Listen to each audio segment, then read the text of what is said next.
Hello everyone and welcome to our presentation, Cultural Competence, Social Justice, and Christian Counseling.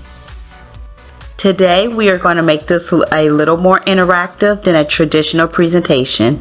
Throughout this presentation, we will test a few common ideas with a myth or fact challenge.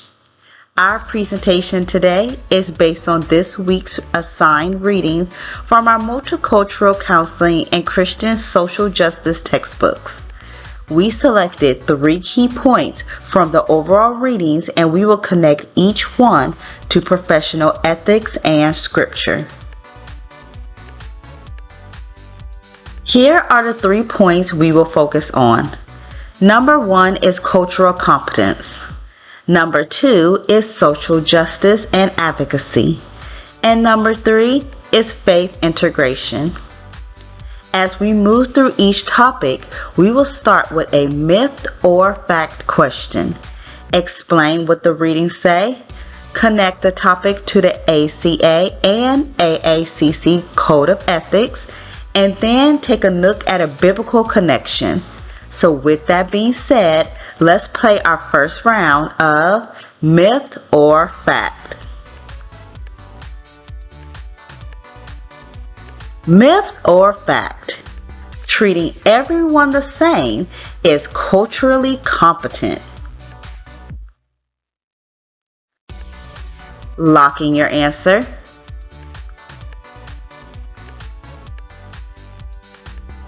It is a myth. At first, treating everyone exactly the same may sound fair, but cultural competence requires us to recognize that clients come into counseling with different cultural backgrounds, values, beliefs, identities, life experiences, and social circumstances. Sue and colleagues emphasize that those differences matter. Equal respect does not require us to pretend that every client has had the same experiences or needs the same exact approach. That brings us to our first key point, cultural competence. Culture can influence how a client understands a problem, communicates distress, relates to the other people, and even what the client expects from counseling. Counselors also have to examine their own biases and assumptions because we can bring our own backgrounds and worldviews into the counseling relationship. Another important reminder is that belonging to the same cultural group does not make two people identical. We still have to listen to the individual client. Cultural competence is not about memorizing facts about every culture. It is an ongoing process of learning, self-reflection, listening, and cultural humility. So, our takeaway for key point number 1 is simple. Understand the person, not just the culture.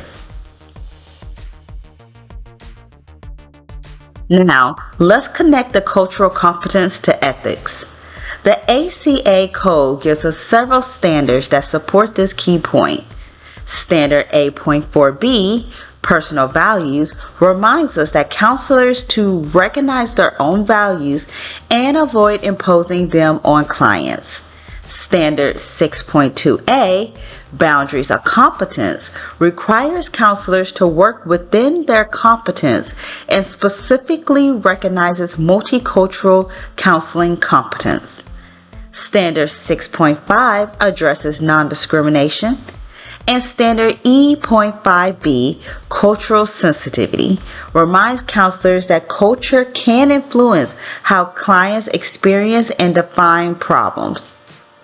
The AACC Code is also very direct about culture. Standard 1 through 510 affirms the worth and values of others. Standard 1 through 520 addresses cultural competency. Standard 1 through 530 focuses on working respectfully with people of different faiths, religions, and values. And standard 1 through 540 addresses cultural sensitivity. So, cultural competence is not just a nice quality for a counselor to have. Both professional codes make it an ethical responsibility. Now let's take a look at our biblical connection. James chapter 1 verse 19 tells us to be swift to hear and slow to speak. That is a powerful reminder for counseling because cultural humility begins with listening before assuming that we already understand someone's experience. And Genesis chapter 1 verse 27 teaches us that human beings are created in the image of God. From a Christian counseling perspective, that supports the inherent dignity and worth of every person. You put those two ideas together and we get 3 words from this slide: listen, respect, and value. We listen to understand a client, we respect differences, and we value the person that is in front of us.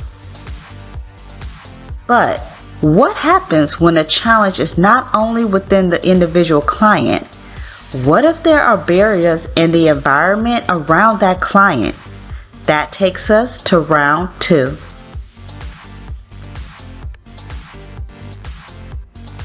Myth or fact? Social justice has nothing to do with counseling. What do you think? Lock in your answer.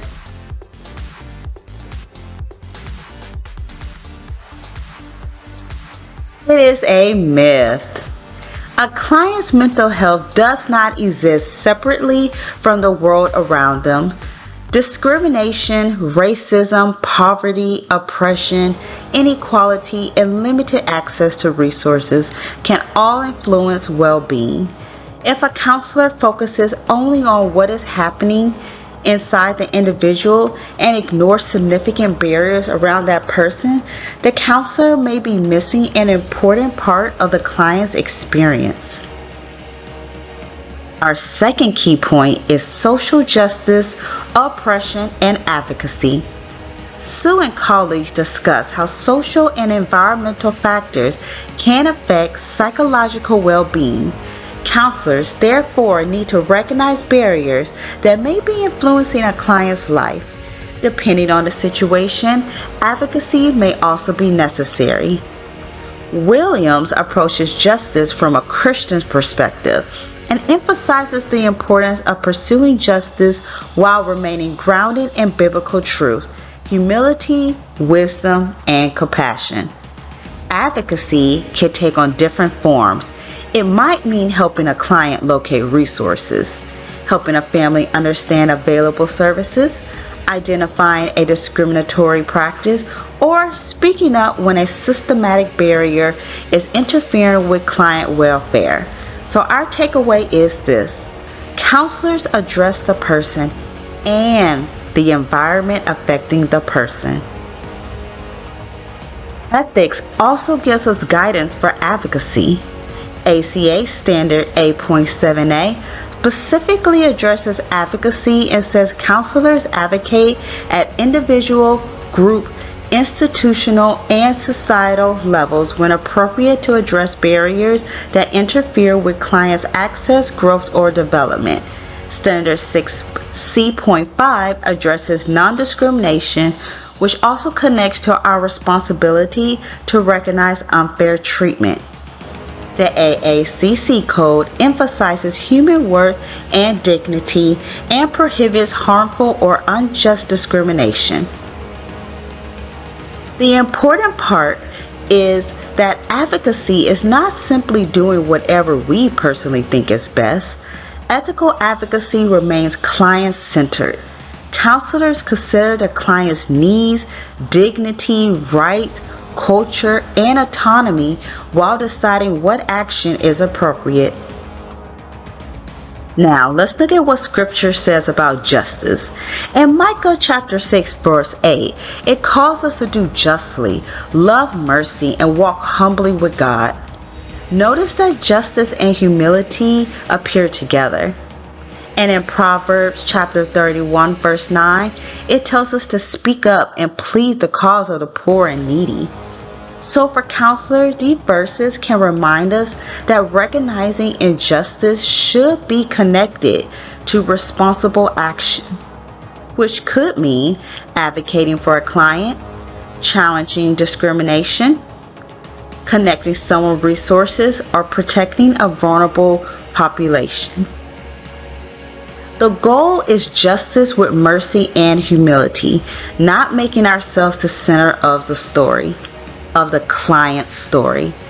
So now that we have talked about culture and justice, we are going to bring in the third piece, Christian faith.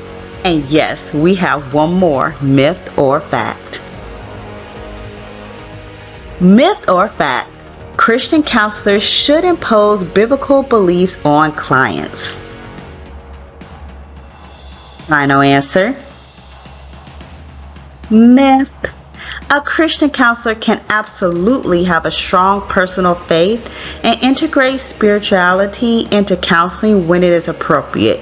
But Christian counseling does not mean pressuring every client to accept the counselor's beliefs. Faith should never be used to manipulate, shame, or override client autonomy. The client's needs, goals, beliefs, and preferences still matter. So our third key point is faith integration and ethical counseling. Spirituality can be a very important part of a client's identity. Because of that, counselors can explore whether faith is relevant to the client's concerns and whether the client wants spirituality incorporated into counseling. The key is that faith integration should be client responsive rather than counselor driven. Christian beliefs should not be forced onto clients, and professional counseling principles do not disappear simply because a counselor practices from a Christian worldview. So our takeaway is that faith can be integrated without compromising ethical counseling. Christian identity can shape how a counselor serves through compassion, humility, and love. The ethical codes make this especially important. Within the ACA, Standard A.2c addresses developmental and cultural sensitivity and informed consent, while Standard A.4a requires counselors to avoid harm. Standard A.4b addresses personal values, and Standard 6.2a reminds counselors to practice within their competence. Now, the AACC also gives direct guidance. Standards 1 through 530 focuses on working with people of different faiths. The related standard 1.530a states that Christian counselors do not impose their religious beliefs or practices on clients. And standard 1 through 550 addresses situations where valuing differences begin interfering with counseling and emphasizes acting in the client's best interests, while standard 1 through 210 addresses competent Christian counseling. So ethical faith integration asks the Christian counselor to hold two things at the same time: be authentic about who you are and respect who the client is. Galatians 6:2 tells believers to bear one another's burdens, and Colossians 3:12 calls believers to demonstrate mercy, kindness, humility, meekness, and patience. Those qualities fit naturally within a counseling relationship. A Christian counselor should be compassionate, humble, and respectful. And this gives us an important distinction. Faith integration is not measured by how many Bible verses a counselor can fit into a session. It can also be reflected in a counselor's posture towards a client. Before we wrap everything together, let's revisit two verses from our justice section. Micah 6:8 gives us justice, mercy, and humility. And Proverbs 31:9 gives us the responsibility to speak up for people who are poor or in need. So let's check the scoreboard and bring our 3 key points together. Number 1, cultural competence. We listen and understand. Number 2, social justice. We recognize and advocate. And number 3, faith integration, respect and serve. These 3 ideas work together. Cultural understanding helps us see the whole client. Social justice helps us recognize the environment around the client. And ethical faith integration helps Christian counselors serve with compassion while protecting the client's rights. So what makes an effective Christian counselor? Cultural humility, ethical responsibility, advocacy and justice, compassionate faith integration. And an effective Christian counselor does not have to choose between professional ethics and Christian faith. Instead, the counselor can pursue competence, justice, compassion, and ethical care together. And if you remember nothing else from our presentation, remember these 4 words: listen, understand, advocate, and serve. Or, to put it in another way, counsel with competence, advocate with compassion, and serve with humility. These are the sources that we use in our presentation. Thank you for playing along with our myth or fact presentation, and thank you for listening.